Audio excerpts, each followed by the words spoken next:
Question number 3 first part है इसका। ये स्टेटमेंट इस तरह से है कि simplify the following radical expressions.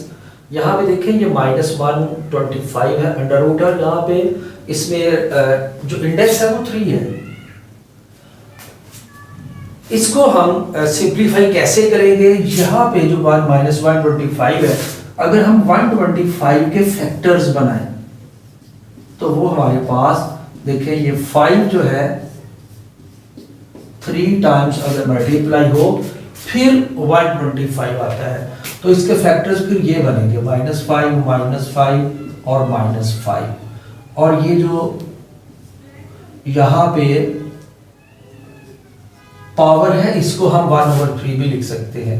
अब देखें ये -5 की पावर 3 और ये जो रेडिकल साइन है इसको हमने एक्सपोनेंशियल वे से इस तरह से इसको लिखेंगे। अब ये जो 3 है इस पावर के साथ मल्टीप्लाई हो जाएगा, क्योंकि ये रूल है अगर कोई एक्सपोनेंशियल नंबर है उसकी फर्दर पावर हो तो ये पावर्स आपस में मल्टीप्लाई होती हैं। अब जब ये दोनों मल्टीप्लाई होंगी तो ये कैंसिल हो जाएगी।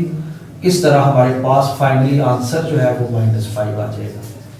अब क्वेश्चन नंबर 3 उसके पार्ट 2 को हम सॉल्व करेंगे।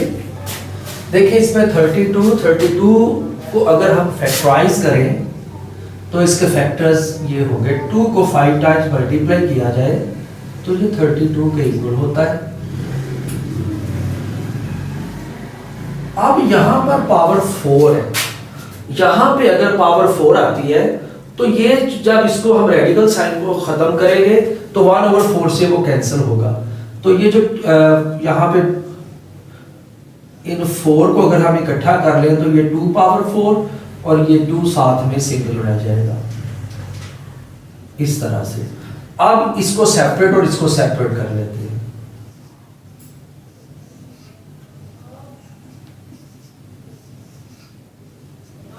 देखिए इसको इसलिए सेपरेट किया कि ये जो अगर रेडिकल साइन को फिनिश किया जाए 1/4 पावर बनती है वो 4 के साथ ये कैंसिलेशन हो जाएगी। तो जब ये कैंसिलेशन होगी तो यहाँ पे सिर्फ 2 आएगा और ये एज इट इज आ जाएगा। इस तरह ये इसका आंसर है। इसकी जो शॉर्ट फॉर्म है वो ये। अब हम ये थर्ड पार्ट को देखते हैं। इसमें देखें 32 को फैक्टराइज करें सेम जैसे इधर किया हमने। 2 को 5 टाइम्स मल्टीप्लाई करेंगे, यहाँ पे 5 है। अब देखें ये नीचे 2 पावर 5। अब इसको सेपरेट कर देते हैं, यहाँ पे भी 5 और 2 पावर 5 और यहाँ रियल साइन इंडेक्स 5 होगा।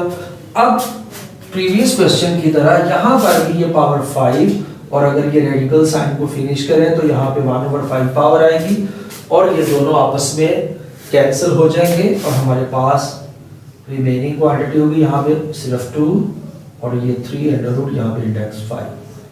ये हमारे पास आंसर आ जाएगा।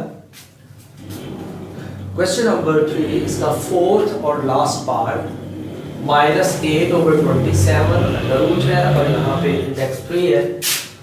अब देखिए इसको अगर हम फैक्टराइज करें तो 8 बनता है 2 अगर 3 टाइम्स मल्टीप्लाई हो और 27 बनता है अगर 3 टाइम्स 3 को मल्टीप्लाई किया जाए। अब देखिए ये इसको हम इस वे से भी लिख सकते हैं कि ये चूंकि बाहर 3 है, हमें यहाँ पे ऐसा नंबर चाहिए जिसकी पावर 3 बने, तो ये माइनस भी साथ ही रहेगी -2/3 -2/3 -2/3। अगर इन तीनों को मल्टीप्लाई करें तो 8/27 ही बनता है। तो इस तरह अगर हम लिखेंगे तो ये हमारे पास -2/3 का क्यूब बनेगा और अब ये पावर 3 इसके साथ कैंसिल हो जाएगी और हमारे पास फाइनल -2/3 जो है इसका आंसर आ जाएगा। इस तरह ये था लास्ट क्वेश्चन 2.3 का। अब हम नेक्स्ट एक्सरसाइज को शुरू करते हैं। Don't forget to hit like and subscribe and also share our videos with your friends.